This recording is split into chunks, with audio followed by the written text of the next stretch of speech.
How y'all Gary. doing? Hey, there he is. Gerry Bohanon, Baylor quarterbacking legend, joins us on Please Bear With Me. Gary, have you met Terrance Ganaway before? I have. How you doing, Terrance? Gerry Bohanon here. So officially meeting him now. Gary, man, Scotty and I talked about this after you had left, and we didn't have a really great quarterback and situation. And I was like, man, I wish Gary was still here. I know Scotty's a big fan. I'm a big fan, man. Glad to have you here. I love to get your perspective on this coming weekend. And I know you've played for other teams, man, but I hope you still got a BU tatted across your chest. I always will. I always will. And I appreciate you for having me on. And should I definitely miss it? Definitely was some great times, great memories there. But you know how it is. Time goes on, and we all got to get out of there at some point. But it's still all a part of it, so still good.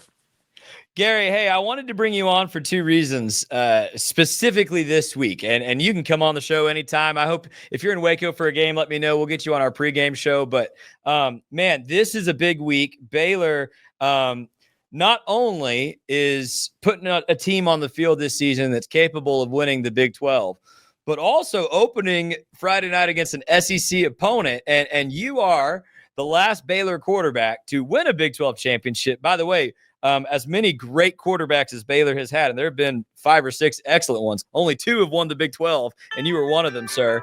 But also, nice ringtone. Oh, but good. but also, you went out in a Sugar Bowl and you guys ran Ole Miss out of the Superdome. So I'm curious for your perspective on the mentality that needs to go into this game Friday night against Auburn. What is it like to get on the field against an SEC opponent? And what did you guys have going into that Sugar Bowl that led to that dominant win? We ignored the logo. The logo meant nothing to us. I mean, we knew the offseason we had. We were confident in our abilities, how strong we were, how fast we were. We just knew that if we all came out there on one accord, then the ball was in our court. And so honestly, we walked into it not to say we were cocky, but we were confident, very, very confident. And it was just y'all on our field. They had more fans and everything, but they were coming on our field. We went through some tough times, some adversity throughout the season, losing to TCU. My fault. Losing to losing to Oklahoma State. But those moments, it made us. And we never turned our back on each other. No matter if someone bad, good, we had each other back. And so it's a mentality to go out there and just impose your will and have your way with those guys. And it starts with the first play. Come out there, be physical. So everybody gonna look at this logo and say, "Oh, this is SEC team. This SEC team that." None of that matters. Like if y'all got your mind made up, they're laughing on defense, they're laughing on offense. This kickoff team, this kickoff return team, playmakers make plays. I don't care where you at, what that logo says. If you a baller, you a baller. Go out there and show it. And so it's that mentality that every play, I'm gonna show them that this is my field, right? I run this. This is not y'all. I run this. And so, just going out there with that mentality, it carries over, and that energy is contagious. One guy sees it, you make a play, the next guy sees it, and the next guy sees it, and it just trickles down on all of the guys. And now it's like, okay, they not who we thought we were. They not nothing. They not who we thought they were, and they not even who they thought they were. So, in that case, just go out there and dominate. Because a lot of teams, you have a lot of front runners. You don't have too many guys that can come out there, too many teams that come out there and get hit in the mouth and just stand back up and take it and deliver a blow and take another blow and deliver another one. So you go out there and pull your will because in their mind they thinking, okay, this is a Big 12 team. We're already bigger than them, faster than we in the SEC, so called. And so from that point, they're gonna think they're gonna come in there with the big head anyways. And that's when you, being an underdog, you show, okay, it's more to us than what you guys think it is. And they just got to go out there and show it. I think it's an exciting matchup, though. I know I'm going to be tuned in. I'm going to be tuned in. Absolutely. We were just talking with Daryl Dapprich about this. This is a huge game for both these teams, programs, head coaches. It's quarterbacks. It's a big deal all around. Terrance, what do you want to ask Gary about this weekend? Gary, why did you say TCU were your fault? And just let some of the people that might not know what's happening. Yeah, we was going down on a 2-minute drive, but it was about a minute and something left, and about 40 some seconds left, and we had got inside the 40. and they had an end to the boundary. We was running a type of smash concept, but it's a stemmed in C route, corner route with a delayed flat in the slot, and the end dropped under it, and I threw it right to him. Threw it right to him. Didn't see him. Threw it right to him. So at the end of the day, everybody on that 2021 team gonna tell you that game was my fault. I said that. I said that after the game. I said it the next day, and I apologized and told them it'll never happen again. And then we came out the next week and rolled over Oklahoma. So don't nobody talk about it. Don't nobody remember nothing but the Oklahoma game. I remember the TCU one. So Listen, I was about that's to what it say, is. Terrance, I'm a little sad you made him remember the whole play because I knew immediately what he was talking about. I knew But immediately. I did too. It's just as athletes, you remember those moments more than the moments where you like carry the trophy off the field. You're like, Yeah, bro, way how did more. I get that? Like, What? I mean, I I remember agree. at Oklahoma State. Now it wasn't my fault because Oklahoma State beat us like 55-20.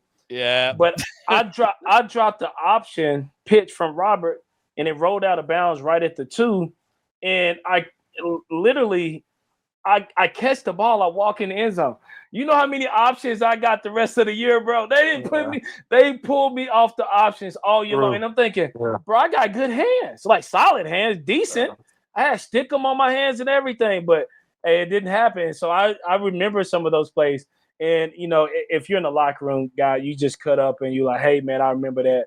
And you just have fun with it. You had a phenomenal career at Baylor. We missed you at Baylor. And I know you went on, and we just talked about it with Daryl, that sometimes the transfer portal is meant for people to go out there and continue to play football at a high level at other places to get film. But we loved you there.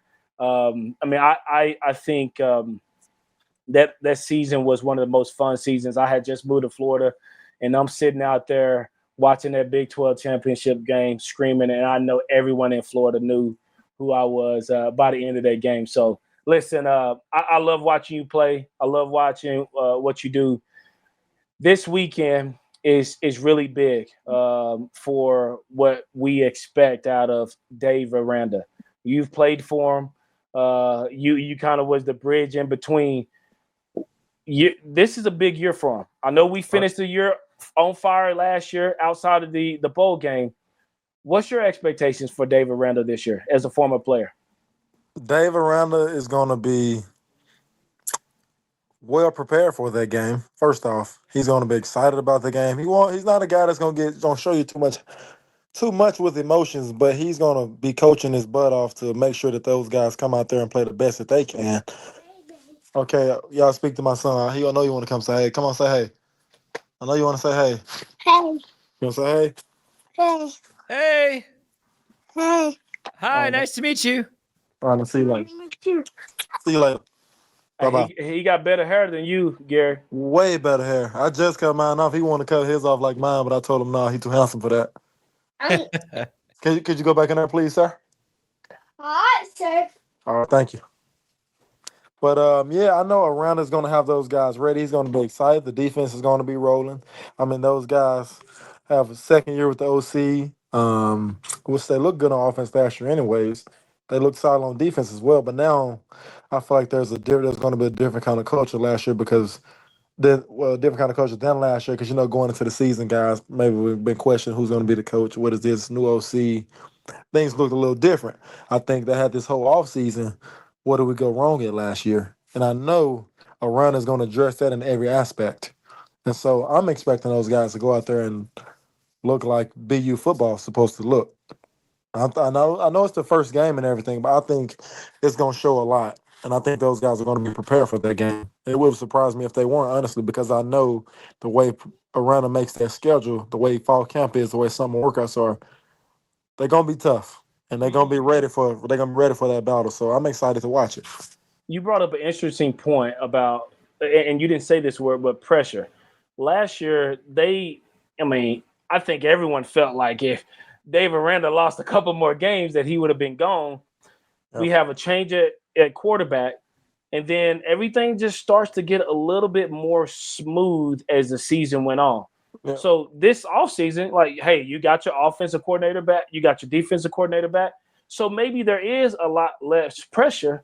A And lot we know less. as athletes, less pressure, the more relaxed and fast you play. I Exactly. haven't even thought about that, but that's really great. That a really good call out that you had. Yeah, and Aranda is a guy that pressure don't mean nothing to him. He likes it. He's quiet. He likes it though. It gets him excited. So as you see last year, yeah, you can say it was pressure, but he stood 10 toes down, and you know what I'm saying. Wins, and it looked good. Like it looked how it's supposed to look. Go ahead. You got to go in there, Pooty. You got to go in there, dude. You put Uno up.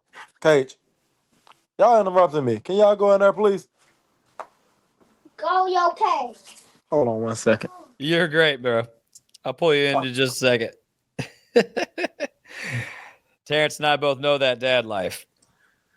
Yeah, man. I yelled at my kids. I mean, everybody think I wear a halo. I'm the best father in the world, but in between breaks, on breaks, it's pure yelling. And we got school tomorrow, so I'm like, you have to yell and get into a bedtime routine. Man, I really miss having Gerry, and I know there's some chats that we can go back and look at. If we had his leadership the year after we won the Big 12, I think we are a different team. I think we have a little bit more continuity because I know, and we talked about it earlier when you said who's more important, the quarterback or the running back. I mean, unless you're Ashton Genty, and I know Bryson Washington is really good, Sawyer Robinson is the most important man in Waco, Texas. Gerry, tell me about Sawyer. Do you know him? Have you gotten to speak with him? And what do you know about him, whether as a player or a leader? What have you heard? What have you seen? Honestly, I've never talked to him. I shook his hand after the game, but that was really it. I just know, honestly, from the film that I've watched from him, he's a good ball. He's a good player. He's a baller. He's a He's a good player, and I'm actually excited to see him second year in the offense. Honestly, I think he's gonna do some. He did big things last year, but I think this season he's gonna ball out even more because I know he's more comfortable in the offense.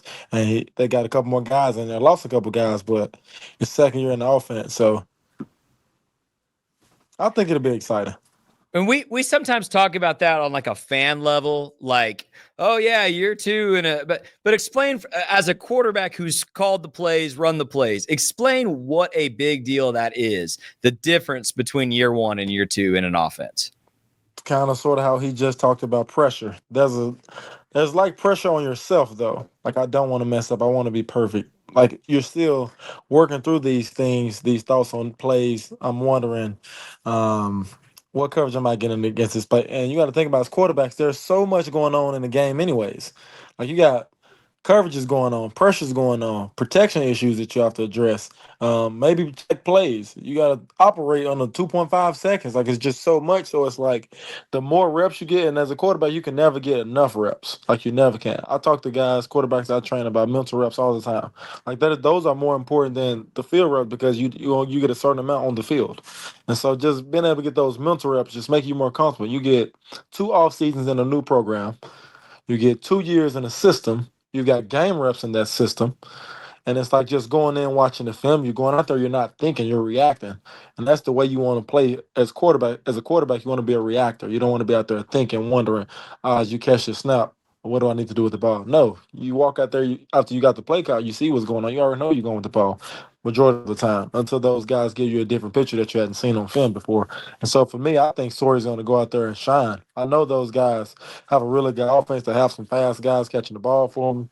They're gonna have a good old line. I think the defense is gonna be really solid. I'm just excited to see those guys go out there and put it all together because I know 2 years in the offense that you guys get on the same page. But like spring ball looks a lot different. First year spring ball and fall camp, we're learning. Second year, we're tweaking and we're getting better. We're dominating this offense. We're executing this offense, and it's a continuous process. But that process is starting higher up on the graph. So I would say this year it'll look a lot better. Even though it looked good last year, I think it'll look better. Gerry, I know you didn't get to play in that 2021 game against Oklahoma State because you were dealing with your hamstring injury, but you had kind of have a unique vantage point because you went up to Cowboy Stadium in 2019. You did play in that game. I think three quarterbacks played in that game to get Baylor through that game. But that was a very, very, very heartbreaking close loss to Oklahoma in 2019. Right. And then, of course, 2 years later, you guys went up there and Blake played great in that first half, and Baylor won in 2021 that championship game. What were a few of the little things that made the difference between being close but not quite there and then getting it done in 2021? Man, if you go back to 2021, every interview I did, I'm pretty sure I talked about believing and believe.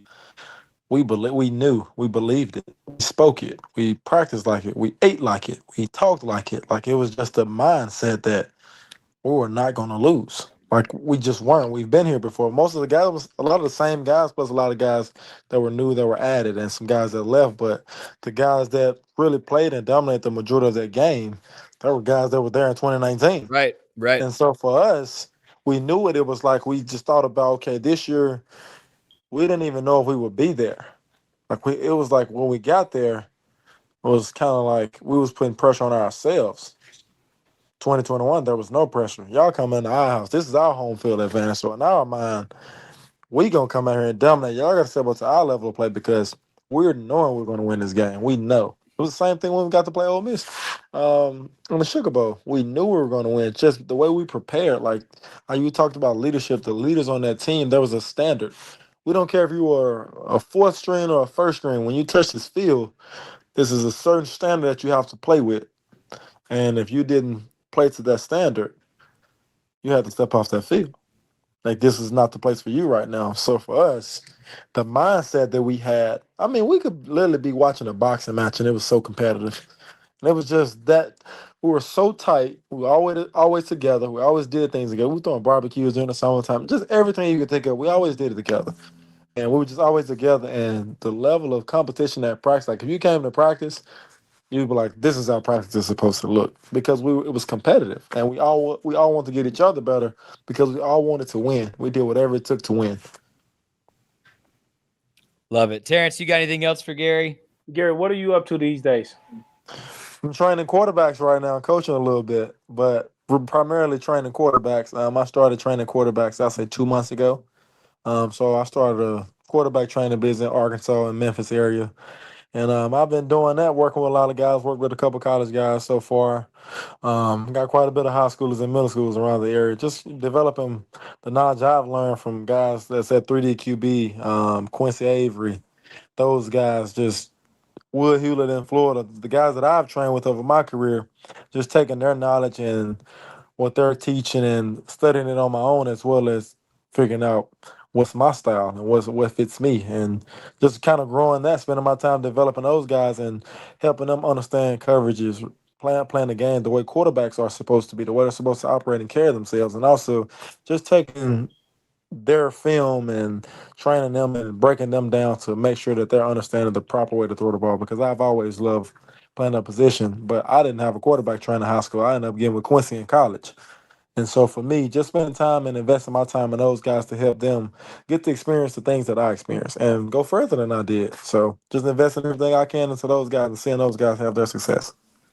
That's awesome, Gerry. We've got the link to that Instagram page in the description. So if you're watching on YouTube, if you're watching on Twitter, go to YouTube, subscribe. If you're watching on YouTube, look in the description. You can find Gary's quarterback. Remind me what it's called again.